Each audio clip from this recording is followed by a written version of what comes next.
Hey traders, Raghee here. Welcome to Charts and Coffee. Hey bot, am I supposed to be I think I'm supposed to be in the other trading room today, aren't I?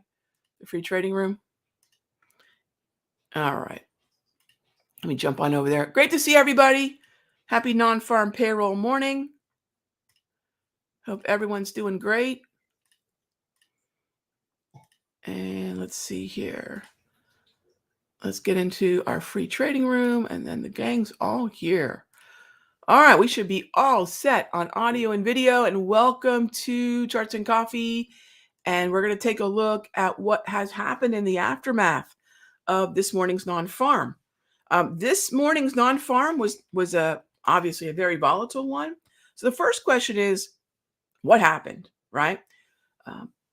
First of all, I don't look at the release right off the bat. What I am looking at is price action. We are still in an environment where, quote unquote, good news, stronger jobs numbers, is bearish. We're still in an environment where good economic data is a little bit more bearish. The reason for that is good data allows the Federal Reserve to be a little bit more hawkish. And right now, a little bit more is, are we going to be at 5 to 5.25% terminal rate, or the peak target rate, or 4.75 to 5%? So that's the big conversation that's happening right now in terms of where is the Federal Reserve taking rates. Gang, there is no macro that comes even close to moving the equity markets as that. Not conversations about recession, not conversations about whatever else is swirling about in the macroeconomic universe. This is the most impactful. And that means that lower inflation actually helps ease expectation down towards 4.75 to 5%. Higher inflation pushes us up to 5 to 5.25, even 5.25 to 5.5. Good jobs numbers push us higher, actually. We saw some significant wage inflation, which I would think would be tempering the jobs number that came in at 263 when expectations were 260,000. But nonetheless, I don't want to speculate. I don't want to guess. Or as I like to remind myself, it doesn't matter what I think about the market. It only matters what I see in terms of target rate probability and the actual price action on the chart. So I like to remind myself, Rog, it doesn't matter what you think. It only matters what you see. And then are we at prices that we can react to? So this morning's NFP was a tough one. Big sell-off, big number, justifying more of a 5 to 5.25% expectation. Good data is bearish for the market, and that is where we sit. Most important thing, and I was telling this to my Sector Secrets Mastery folks, and look, I think a lot of traders in this position are not going to tell you there are certain days where you, A, shouldn't be trading, or B, the win rate might be a little lower. When I think about initial claims, that's actually a pretty good morning for me usually. PCE, not too bad. Crude oil inventories releases, actually, those are probably my best. Non-farm payroll amongst caution days, high impact caution days, my win rate's just under 60%. It's usually 50 to, somewhere between 55 and 60%. Not my best morning. How do I know this? Because I'm not going to delude myself into thinking that all days are created equal. And I'm not going to delude myself into thinking that every day is a really great trading day for me. And because I track my trades, and I don't mean looking at P&L or net liquidating value, that's really meaningless. It doesn't tell you what your good and bad days are. It doesn't tell you what your good and bad times of the day are. But if you put your statements into and this is what I do, and I've done this for many, many years, there are so many great pieces of software out there that you can download your trades from your platform and put them into the journal software, and it will tell you a lot about your trades, more than whether or not your P&L is up or down. When I do that, I break down when are my losers according to day, according to time, and according to date. According to date. In other words, is the first Friday of the month a not great trading day for me? And the answer is, compared to the other days of the month, it's not a great trading day for me.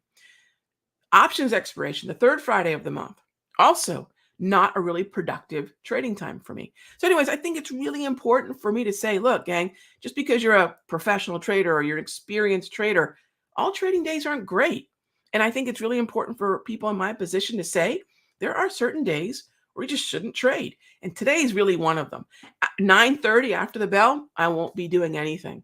I usually don't day trade on non-farm, and I will usually take conservative and or smaller position setups in the morning on the release, where if I take 10 of these non-farm payrolls, I'll usually win 6 out of 10, but those four losses are going to be pretty beefy, right? However, because I have a slightly better win rate, and even if I have a 1-to-1 or 1-to-2 risk reward, I'm still going to come out ahead. So we just play the probabilities out.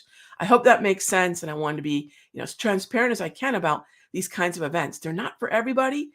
Futures traders can take advantage of these micros, minis, and remember that this is not for the faint of heart. Keep the Dramamine handy. And usually, I'll say of all the events, this for me anyway is definitely the one that falls a distant second to other hot zones where I'm pretty darn happy with the results because of the win rates. Okay, so that's the morning. Let's jump into your questions. And let's see what we have here. All right, bear with me. Let's get these charts out of the way so I can see these awesome questions. And first up is, good morning. When taking a day trade, 5-minute chart exactly, have I found any disadvantages to setups that happen before 9:30 volume comes in, 7 to 9 a.m.? I do like that window, 7 to 9 as a pre-market. It's probably my second favorite window. And as far as disadvantages, well, not really, because a couple things. Well, one disadvantage would be these 8:30 hot zones. I call it a disadvantage because of the extreme volatility. Let me show you something here, though, and we can do this on TradingView, and I love this. Let me show you something really cool. One of the things that we have to remember, and there's a replay feature in TradingView, and I was showing this to my mastery members earlier this morning. There's a replay feature in TradingView. Look at the pre-market in front of non-farm. So one of the things to remember is if you are using the pre-market as a gauge in front of non-farm, initial claims, GDP, PCE, CPI, if you're using the pre-market volatility as a gauge to what we could see at 8:30, it's going to be crushing. It's going to be wrong because usually we kind of fall into the very narrow range, as you can see here. So one of the disadvantages to pre-market is if we have an 8:30 hot zone, we might just go into wait and see mode where things really contract. Right? Other than that, I like that time of day very much. Use the HPMRs, use V-score, use slow stow, use market structure. Everything else that I typically do absolutely applies. All right, next up, Kevin, good morning. Happy Friday. Will I look at today's gap down as an opportunity to add some long calls to the daily, or will you wait till Monday and reassess? Kevin, it depends on where we end up, right? Is today's sell-off, say, in the Dow, in financials, is it enough to give me an opportunity to get in, right? Is there an opportunity for me to get in? For example, the closest that I would think about XLF would be, say, 35.10. I'm still 50 cents away from that. If I'm looking at XLE, I'm not even going to think about this till maybe 90, which that could be interesting because we're going to open up around 89.80 today. So maybe XLE, although I already have a position here, but if I didn't, I think about maybe that being a level that's worth looking at. Another thing that you can do is we're still going to get sort of the echo effect at the bell. So remember, there's a group of traders that did not get to respond to NFP, stock traders and stock options traders. They're going to get their shot at 9:30. So oftentimes whatever happened at 8:30, we see this echo effect that occurs with the bell, with the Wall Street bell. With that said, I might make my final decision about anything that I'd like to get into closer to the close. Maybe start paying attention after 1:35, maybe 3 o'clock, and ask myself, as we're closing, are we closing weak towards the bottom quarter, bottom half of today's range, or are we starting to see some stability and maybe a recovery? I don't like to fade Fridays. So for very heavy, I don't want to be a buyer because we might see that follow through Sunday night into Monday morning. So I'll really make a decision the second half of today, but there are probably going to be a handful of corners of the market that might start looking like potential buys for us. Exxon might be another one. Gold and silver are worth watching for sure. SLV is in a better trend, but gold seems to have also organized into an uptrend. So pullbacks on those, but way lower from where we are now. So there's a bunch. It's just a matter of whether or not we're close enough. All right. All right. Next up is, bear with me here. Next question is, a day with a big gap like today. Hey there, Christian. You still use the clearing rate. I won't trade the morning today. So non-farm is a do not trade caution day morning for me. So I do not trade after. So I'll occasionally trade that NFP. I'll usually watch the NFP, take a conservative or moderate entry, smaller size on this day, but at 9:30 I won't go through that AM day trading session. So Christian, I personally won't be trading. Please do some homework on your trading. And one of the bits of homework is, does non-farm payroll make sense for me to trade after 9:30? When I do that homework, nope. Same thing with options expiration. And my very worst trading day of the year for morning day trades is to quarterly expiration. I don't know what kind of hemlock goes on in that quarterly, but it is an awful, awful trading day. Everyone's got them, right? That's the joke, right? That's the funny thing. Everyone's got days. They really should just go grab a tea time, take their mother to breakfast, right? Just find something else to do. We only know that when we look at our own trading really discerningly and slightly harshly and say, Rag, what days do you just stink at this game? And then don't trade on those days. And that's winning. That's winning. So I hope that makes sense. We have to know those days.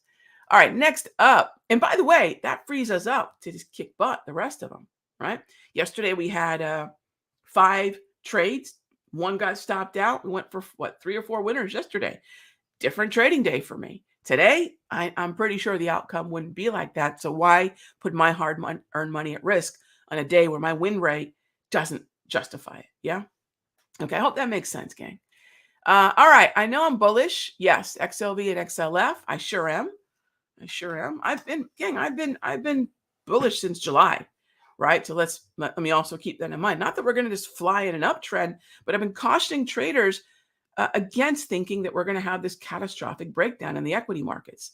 And I've been doing that since mid year. And the reason I have is based on volume-based support and based on the way in which the market and the Federal Reserve seem to be pretty synced up in terms of the way they're dealing with inflation and what the target rate probability is. There haven't been that many surprises.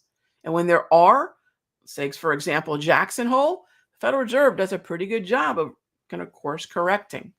And that's the reason I am not looking for these catastrophic sell-offs.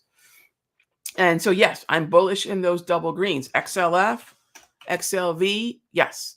But it's hard not to see that this year, every time we're getting a double green range, everything starts to be bearish.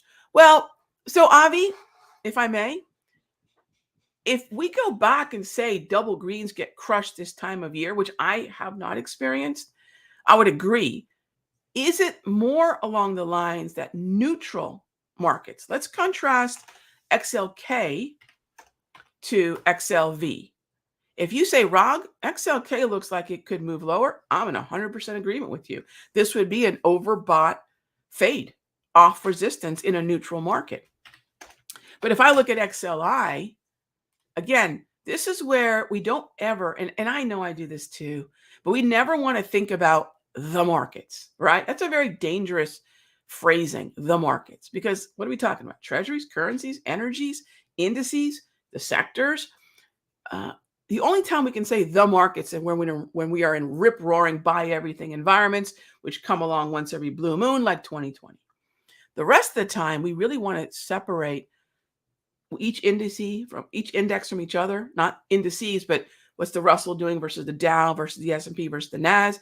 Then we go to the sector level. What's industrials? What's the picture in industrials versus financials, healthcare, consumer staples, consumer discretionary? We get very specific. And when we get that kind of specificity, we realize the way that we would trade XLI is very different than the way we would trade XLK.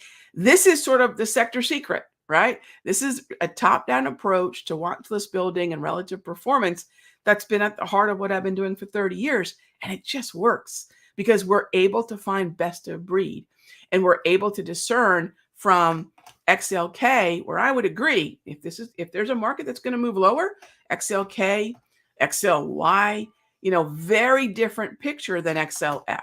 So I agree with you on one hand, but I think on the other, and I hope that makes sense, Avi, and everybody, we've got to be really specific. Let's get a little crazier here. I know, Rog. Nike, uptrend.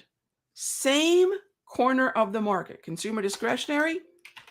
Amazon, downtrend. Tesla, downtrend, right? So in a corner of the market like XLY, we get even more discerning by cracking this thing open. This is my multi-chart. This is how I scan. This is how I watch list build and say, wait a minute, really different contrasting trends. Downtrend, uptrend in McDonald's. Leave XLY alone because that is a sloppy tide at best.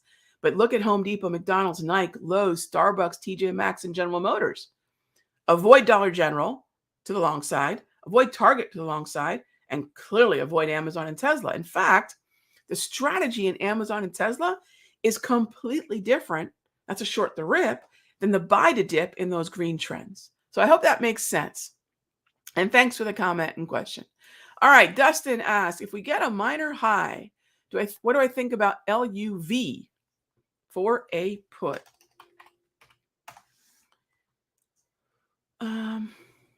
No, I can't, Dustin. Look at the trend. Look at the structure. I'm not allowed to short. And it's really powerful to get to a point in your trading where you have the directional bias, the confidence to say, I'm only allowed to buy dips. And that's where I am with LUV. So thanks for the question. Next up is LB. I don't have any. So yeah, I get questions about other traders. And, look, I've known John from even before the simpler days. John is a trader that I respect greatly. So I'm going to let him comment on his tools, because that's really the best place to go.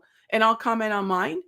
Slow stochastics are amazing in a choppy market. So let me tackle the part of the question that I can address and that makes the most sense. And then you can decide whether you want to layer on different strategies. If you're looking at a choppy market and you're looking at a market where it's closing in on support and the slow stochastic is down near the low, down near the 20, from an oscillator point of view, from an overbought, oversold, do I buy the floor or short the ceiling point of view, I find nothing better than a slow stochastic. That's my experience. And I love it because anyone can set that up. Now, I have some quirky settings. It's a slow stochastic. It's longer trend. And so, or longer period. So it's a 21K, 3D, 80-20 if you want to set that up. And again, the question is really about, if you're adding a slow stochastic, the answer is, how are you knowing when to use it? And if you think about, some of you might be familiar with the TOPS approach to trading, my TOPS layout, my TOPS strategy. And all of that was based in the notion that when I was teaching in the probably late 90s, I started teaching more late 90s, early 2000s. I realized I would get traders that would come to me and say, Rog, I've got these indicators that I love. I'm just not able to reproduce the kind of results that I was expecting I could have. And I found time after time, the only similarity wasn't that the indicators were bad or good, but rather they were being used at the incorrect time or a less optimal time because they weren't taught when to use it. So it's like having a bag of screws and a hammer. Both are really powerful tools, but they're not a good matchup. And TOPS was designed to say, all right, you've got this cool oscillator. When do you use it? Choppy market. You've got this great momentum breakout, breakdown strategy. When do you use it? Compressed, narrow market. So all those tools were designed to help you with that. So for example, look at that narrow Darvis. If I've got a momentum breakout strategy, that's a great time to do it. What direction would I trade it in? Once again, go back to TOPS. Green grab candles, green trend. Now I have my directional bias. So regardless of what indicators you want to put over top of the tops, grab, wave, multi-trend propulsion, I throw the V-score on there. I might throw my slow stochastic on there, but you could throw a squeeze on there. You could throw the ready aim fire on there. And as long as you know when to use each, using the top sort of barometer of what the market is most likely to do, boom, that's when you start to see huge leaps in the accuracy of your strategies. So I hope that makes sense. I hope that makes sense. Gary B, hey there, how are you? I've been paying more attention to the slow still. In a chop, Gary B, very little will outperform it. It's extremely powerful. Yeah. Okay. So let's see. Do I have any favorites when it comes to journal software? Yeah. The Trades Viz is one I've been using a lot. Patrick, I've been using Trades Viz.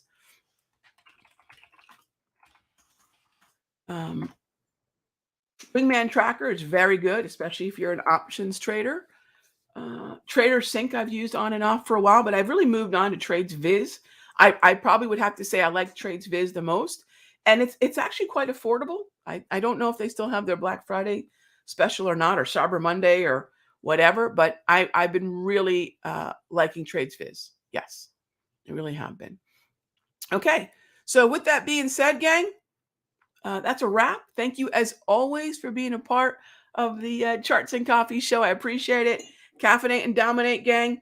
Um, the non-farm payroll, I'm not going to be day trading this morning. I want to make that really clear. I hope we dove into plug your statements into something like TradesViz and be really honest with yourself and say, what are my best trading days? And what are my worst trading days? Do you realize the improvement, the sea change in your trading you can make if you identify just those simple things by going back and looking at 6, 12 months of trading activity? And if you're new in your trading, start with the good habits, and you're going to excel so much better than folks who have to unlearn bad habits or need to build the good ones. All right. Thanks as always, gang. Be good to each other.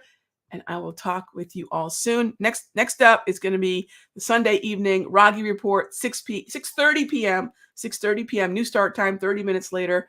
Folks seem to like that a little bit better. And I will see you then. Be good to each other.